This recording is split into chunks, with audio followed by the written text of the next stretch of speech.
For today's video, I'll be showing you how to make some cute red velvet sugar cookies and some red velvet truffles that are perfect for Valentine's Day. Or you can give them as a gift for someone you love. Are you with me? Hey guys, so the first thing I'm doing is melting 4 tablespoons of butter and just pouring that into my bowl. Next, you're going to want to add in 1/3 cup of sugar and 1 large egg yolk.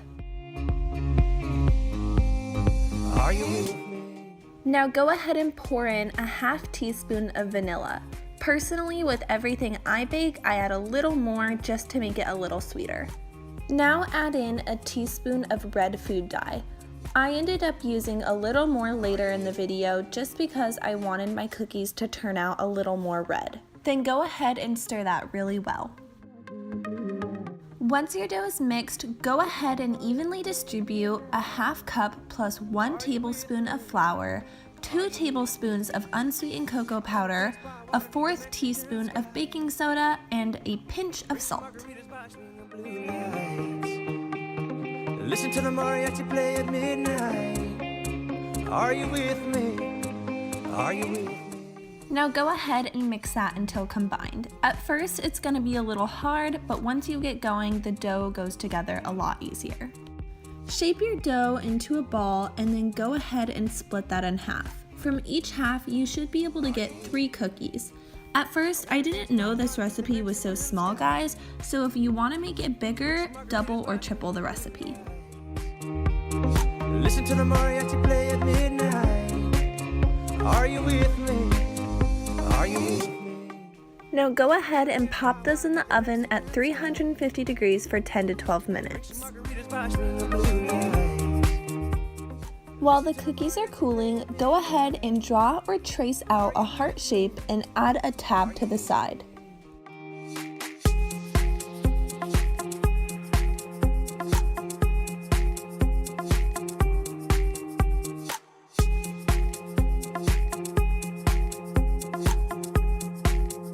Are you with me? Now place the cutout in the center of the cookie and using a sifter, sift powdered sugar all over the rest of your cookie. This will leave a pretty red heart in the center.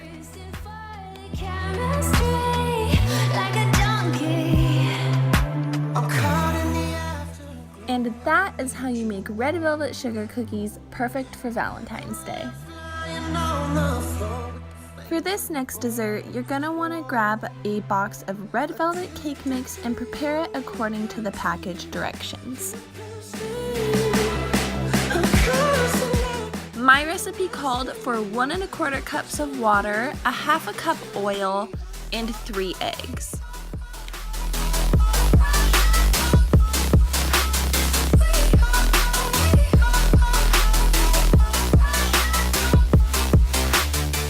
Once all your ingredients are added, be sure to blend the batter really well.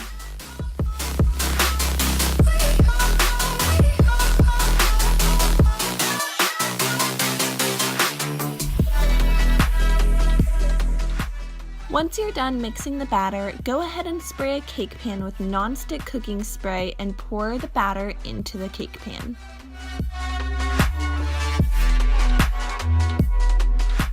Now I'm doing a trick that my mom taught me, which is kind of like stabbing, I guess you could say, the cake batter with a spatula to get out any air bubbles. Bake on 350 for half an hour or until a toothpick comes out clean. After that, you're going to want to cool the cake completely before crumbling it up.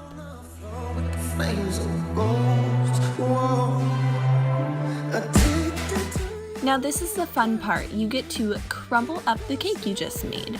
Start by putting a little bit in a bowl for later for decoration. Then take the rest of your cake and crumble it up into a big bowl.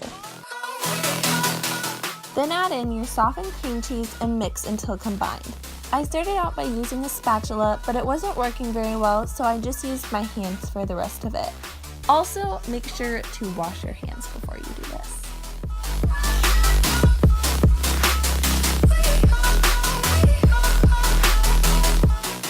Now start making your dough into little truffles. I recommend using a tablespoon of dough or smaller, that way it's easier to decorate later.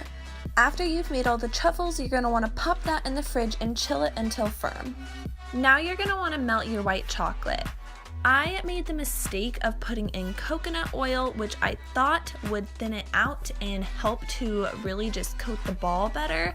But don't do this, guys. I'm just showing it to show you that it didn't really work, and it just made the white chocolate too thin, and you could see the red of the truffles through it. So I ended up fixing this problem by adding a lot more white chocolate, and it just made it thicker and more opaque, I guess you could say. And you can tell throughout the video that the truffles started to look a lot better. Also, I'm sure you noticed, but I'm using the crumbled cake batter from earlier to decorate the wet truffles. If they're not still wet, it won't stick. I had a little white chocolate left over, so I decided to add some red food coloring, and it turned out pink, but that's okay, and add it to a little sandwich bag and cut the tip off to make these cute little decorations, chocolate things, I don't know, on the top of some of the truffles that I didn't put cake batter on. If you find you have a little extra time, you can do the same thing but with dark chocolate. Now just pop those back in the fridge for a bit so they can set and they'll be ready to serve.